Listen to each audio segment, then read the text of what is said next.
Queridos amigos de la Hemeroteca del Crimen, hoy viajamos hasta Francia. Y por ello lo primero de todo es pedir mis más sinceras disculpas porque mi pronunciación del idioma galo no va a ser el más correcto. Y espero que me perdonen porque jamás he estudiado francés y voy a intentar un poco por ciencia infusa decir ciertos nombres de la forma más correcta a mi parecer. Les voy a hablar de Thierry Pollen, más conocido como la Bestia de París o el Monstruo de Montmartre. Pollen nació el 28 de noviembre de 1963 en Fort-de-France, en la isla caribeña de Martinica.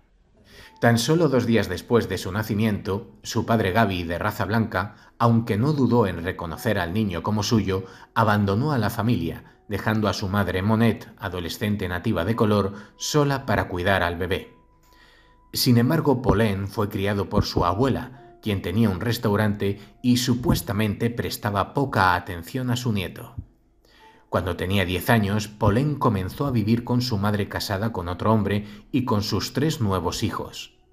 Su comportamiento comenzó a ser errático y violento hacia los otros niños y su madre preguntó a su padre sobre la posibilidad de llevarse a su hijo a Toulouse. Su padre aceptó con el fin de evitar pagar la pensión alimenticia. Como estudiante de raza mestiza de padres blancos, Pollen tenía pocos amigos y su rendimiento escolar era muy pobre. A los 17 años decidió entrar al servicio militar uniéndose a las tropas paracaidistas. Sin embargo, sus compañeros lo despreciaban por su raza y su homosexualidad. El 14 de noviembre de 1982 le robó a una anciana en su tienda amenazándola con un cuchillo. Como era cliente habitual, pronto fue arrestado pasando una semana en la cárcel de Saint-Michel. En junio de 1983 fue sentenciado a 2 años de prisión, pero la sentencia fue suspendida, permitiendo a Pollen estar en libertad. En 1984, después de dejar el ejército, Pollen se enteró que su madre y su familia ahora vivían en Nanterre, un suburbio al norte de París. Fue allí a vivir con ellos, pero su relación era hostil. Pollen entró a trabajar como camarero en Paradis Latin, un club nocturno famoso por sus espectáculos de travestis. Allí comenzó una carrera como artista, vestido y cantando canciones de su artista favorita, Eartha Kitt. Su madre fue invitada a ver la actuación de su hijo, pero dejó el club a los pocos segundos después de que comenzase la actuación. En ese mismo local, Pollen conoció a Jean-Thierry Mazurin, de 19 años, adicto a las drogas, de quien Pollen se enamoró y pronto se hicieron amantes. Pollen también era adicto y vendía drogas. El 5 de octubre de 1984, 2 mujeres mayores fueron asaltadas en París. Germaine Petitot, de 91 años, en su propia casa, un pequeño apartamento de la Rue Lepic, donde, después de atarla, amordazarla y golpearla, le robaron todos sus ahorros. Cuando encontraron a la pobre mujer, su estado de nervios era tal que fue incapaz de proporcionar a la policía una exacta descripción de los 2 agresores.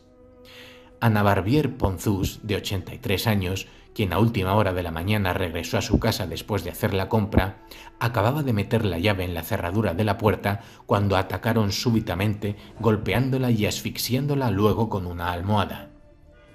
El cadáver, amordazado y atado con la cuerda de una cortina, fue hallado poco después. Le robaron 300 francos.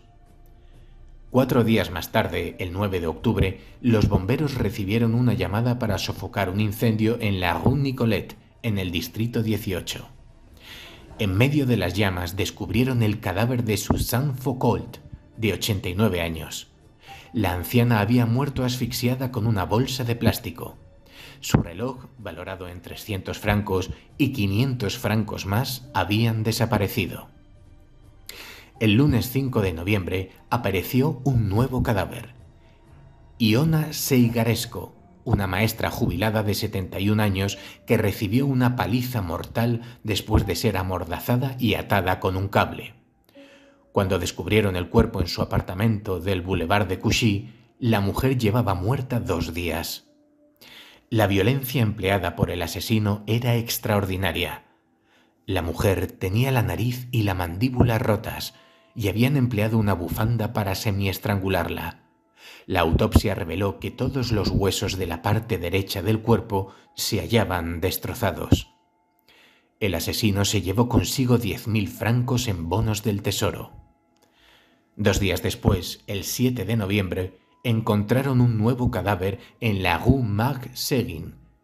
Alice Benaim, de 84 años, fue descubierta por su hijo André aproximadamente 2 horas después de su muerte, cuando acudió a comer a casa de su madre. La anciana había recibido varios golpes en el rostro, luego le dieron una horrible paliza y la torturaron. También le obligaron a ingerir sosa cáustica, probablemente con el fin de que dijera dónde guardaba sus ahorros. Con la boca y la garganta abrasadas por el ácido, le ataron las manos a la espalda con un cable. Después la amordazaron con una bayeta y la arrojaron encima de la cama. Como causa de su muerte se certificó la de estrangulamiento. Su hijo calculaba el botín obtenido por el asesino en unos 400 o 500 francos, una suma muy pequeña para tanta violencia. Al día siguiente, Marie Choy, de 80 años, apareció asesinada. La habían torturado, atado con un cable y amordazado de nuevo con una bayeta. Entre otras cosas, la autopsia reveló que tenía el cráneo fracturado. En el piso de la anciana, el asesino o asesinos no lograron encontrar más que 200 o 300 francos. Apenas la policía encontraba e identificaba un cadáver cuando aparecía otro. Al día siguiente, María Mico Díaz, de 75 años, se encontró con la muerte en circunstancias parecidas. Una vez más, el asesino huyó con apenas 300 francos. Había pasado menos de una semana cuando en el mismo día se descubrieron 2 cadáveres más, uno en el distrito 18 y otro en el 17. El primero en aparecer fue el cuerpo de Jean Laurent, de 82 años, maniatado con un cable en su apartamento del ático de un edificio de viviendas. El piso estaba destrozado, aunque solo por el mero hecho de divertirse, puesto que no habían robado más que una pequeña cantidad de dinero. 4 horas más tarde, a unos 800 metros de allí, encontraron el segundo cadáver del día. La señora Paul Victor, de 77 años, llevaba muerta alrededor de 8 días, tenía la cabeza debajo de una almohada y cubierta con una bolsa de plástico. Los datos con que contaban los detectives no pasaban de las semejanzas habidas entre los métodos empleados. Todas las víctimas eran mujeres de edad avanzada que vivían solas. Varias de ellas fueron seguidas por su asesino o asesinos a última hora de la mañana mientras hacían la compra. En la mayor parte de los casos, las atacaron cuando estaban a punto de entrar en su casa, lo cual explicaba que no existieran indicios de allanamiento de morada. Casi todas las víctimas estaban atadas y amordazadas y la violencia empleada contra ellas era extrema. El robo de dinero parecía ser el único móvil de aquellos crímenes brutales, pero las cantidades eran tan pequeñas que ni siquiera dicho móvil podía considerarse válido. Así que la policía comenzó a elaborar un perfil del delincuente. Mas cuando se intentó formular el perfil del asesino de las ancianas, la experiencia sirvió de poco. Aquellos crímenes no encajaban en ningún modelo conocido. ¿Por qué seleccionaba como únicas víctimas a las mujeres de edad avanzada? La mayoría de los asesinos en serie concentran su atención en la gente joven dotada de cierto atractivo sexual. En este caso, la falta de móvil sexual era aún más desconcertante a causa del sadismo y brutalidad de los crímenes. Y el sadismo siempre suele llevar consigo un componente erótico. Los detectives supusieron que el asesino no tenía empleo fijo, ya que los ataques se habían cometido en pleno día. También pensaban que debía tratarse de una persona agradable y de buena presencia, porque en ningún caso se introdujo a la fuerza en las casas a las mujeres. Y seguramente se trataba de un hombre joven y robusto. Las graves heridas sufridas por las ancianas así lo indicaban. Pero todo ello no era suficiente para que los detectives pudieran identificar a un tipo determinado. Las ancianas estaban aterradas. Aquel asesino no actuaba en la oscuridad, sino a pleno día y en horas de máxima actividad. La policía se hallaba en guardia día y noche para escoltar a las atemorizadas y frágiles ancianas que hacían sus compras en las calles del centro de París. Los pensionistas estaban cada vez más aterrados y para demostrar la preocupación que el gobierno sentía por el tema, el propio ministro del Interior, Pierre Joxe, acudió a visitar la escena del crimen cometida contra Paul Victor el mismo día en que se descubrió el cadáver. Pierre Touraine, director de la Policía Judicial, recibió el encargo de tomar algunas medidas de emergencia y al día siguiente, el 13 de noviembre, envió al Distrito 18 un enorme despliegue de policías. Además, dividieron el distrito en 14 secciones, patrulladas cada una de ellas las 24 horas del día por 3 policías. Por otra parte, los agentes se encontraban disponibles para atender la solicitud de cualquier anciana que quisiera ir acompañada cuando tuviera que salir de casa por alguna razón. Después de considerar cuidadosamente la naturaleza de aquellos horribles asesinatos, los detectives estaban convencidos de que el asesino o asesinos no iban en busca de dinero. La sorprendente brutalidad de los ataques cometidos hacía pensar a los investigadores que sin duda el criminal se hallaba bajo la influencia de las drogas o bien mentalmente enfermo. Al mismo tiempo, Polaine y Mazarin llevaban un estilo de vida extravagante, pasando sus noches bailando, bebiendo champán y consumiendo cocaína. A finales de noviembre decidieron ir a Toulouse para quedarse unos meses en la casa del padre de Polaine. Pero el anciano era incapaz de aceptar al amante de su hijo y siguieron peleas violentas hasta que Polaine y Mazarin se separaron. Mazarin regresó a París, mientras que Polaine trató de comenzar su propia firma de artistas travestis, un plan que falló en otoño de 1985. Desde el 20 de diciembre de 1985 hasta el 14 de junio de 1986, 8 mujeres ancianas fueron asesinadas. El 20 de diciembre de 1985, el hallazgo de una anciana de 91 años, Estelle Dungeau, estrangulada en su casa del Distrito 14, provocó una nueva sacudida en la capital. Menos de 2 semanas después, el 4 de enero y en la misma zona, André Ladame, de 77 años, seguía la misma suerte. A los 5 días, Yvonne Couron, de 83, era sorprendida y asesinada en su piso de la Rue Sarret. El método era idéntico al utilizado un año antes por el asesino de las ancianas del Distrito 18, pero la policía no podía saber con certeza si se trataba de la misma persona. Ahora había desaparecido todo el sadismo y la violencia gratuita de la primera serie de asesinatos. No existían señales de tortura. Es más, estas muertes parecían ser el resultado de un rápido aunque brutal ataque.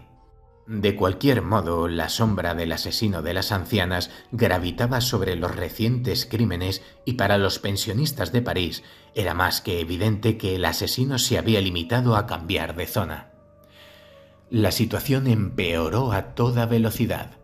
En tan solo un día, el 12 de enero de 1986, fueron descubiertas 2 mujeres más. Marième Jourblum, de 81 años, en la Rue Pelée, y François Vendôme, una viuda de 83 que vivía en la Rue de Charenton. Ambas habían sido estranguladas. 3 días más tarde se encontraba el cadáver de Yvonne Chablé, de 77 años, en el Distrito 5. Por fin la policía descubrió que las huellas dactilares tomadas en las escenas de los crímenes de 1984 eran idénticas a muchas de las halladas en los lugares de los asesinatos más recientes. Ahora la policía podía estar segura de que al menos un hombre, puesto que no descartaban que hubiera algún cómplice, se hallaba presente en 3 de los asaltos cometidos en 1984, en uno de 1985 y en 3 de 1986. Así disponían de 3 elementos bien definidos: una serie de huellas dactilares, un móvil, el robo del dinero, y un modus operandi muy concreto. El 31 de enero de 1986, Virginie Labret, de 76 años, fue encontrada muerta en su apartamento del Distrito 12. Una vez más, la policía desplegó todas sus fuerzas e intensificó las batidas y redadas en los clubes nocturnos y en los bares de la ciudad. En el verano de 1986, París fue testigo del asesinato de otra anciana. El 14 de junio, de nuevo en el Distrito 16, Ludmilla Lieberman, una viuda norteamericana, fue sorprendida y asesinada por un agresor desconocido cuando se disponía a entrar en su casa. Desde 1984 ya se habían cometido 16 asesinatos. En agosto de 1986, Poulain atacó a uno de sus distribuidores de cocaína con un bate de béisbol. El comerciante fue a la policía y Poulain fue arrestado, siendo sentenciado a 16 meses de prisión por el asalto, pasando un año en la prisión de Fresnes, Valle de Marne. Tras cumplir condena, Poulain supo que había contraído SIDA. El 25 de noviembre de 1987, Poulain asesinó a Rachel Cohen, de 79 años, en su casa de la Rue du Château d'Eau. Aquel mismo día, a unos 100 metros, en la Rue d'Alsace, el agresor dio por muerta a la señora Phil Alteri, de 87 años, a quien intentó ahogar con un colchón. 2 días después, estranguló a Geneviève Reymond, su última víctima. Mientras Poulain celebraba su 24 cumpleaños, Madame Finalteri se recuperó inesperadamente y fue capaz de dar una descripción de su atacante, diciendo lo siguiente: «Es un mestizo de unos 20 años, con cabello como Carl Lewis y una hebilla en su oreja izquierda». El 1 de diciembre, Poulain fue arrestado mientras caminaba por la calle cuando un inspector de policía, Francis Jacob, lo reconoció. Poulain fue conducido a la comisaría de Porte Saint-Denis para un interrogatorio rutinario. Convencido de que sospechaban que estaba relacionado con drogas, Thierry Poulain mostró a los policías sus brazos, en los que no se advertía huella alguna de pinchazos, e insistió en que le dejaran hablar con un abogado.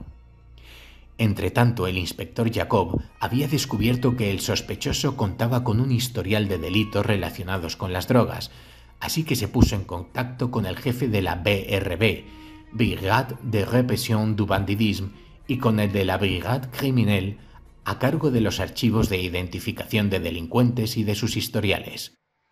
Las huellas dactilares de Poulain fueron cotejadas con las del asesino de las ancianas. Eran exactamente iguales.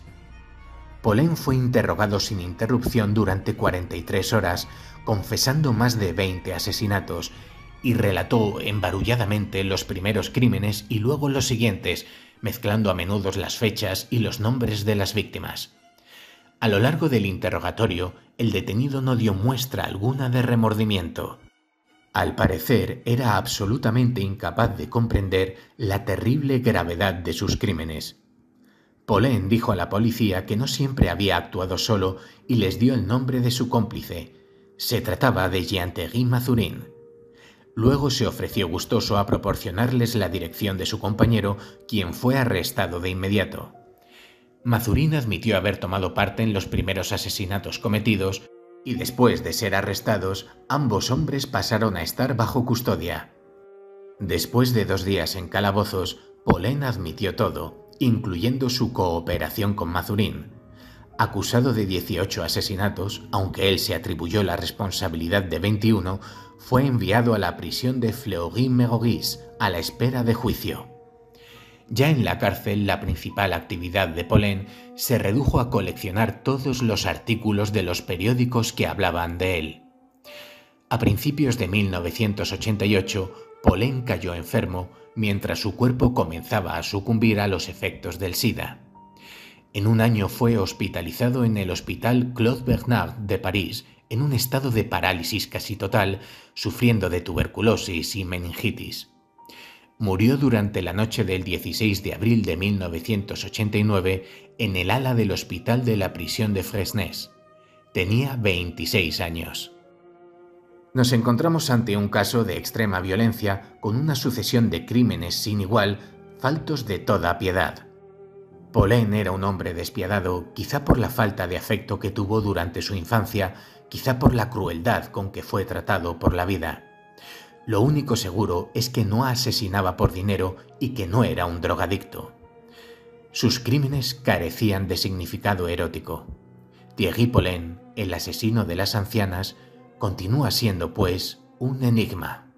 En la cultura popular podemos ver la película de 1994 titulada No puedo dormir, dirigida por Claire Denis, basada en el caso de Poulain. También tenemos la novela de 2014 La bestia de París, de la escritora y periodista alemana Marie-Louise Scherer, basada en la biografía de Poulain. Pues esto ha sido todo, queridos oyentes, respecto a Thierry Poulain. Un ejemplo más de que en la vida real los monstruos existen.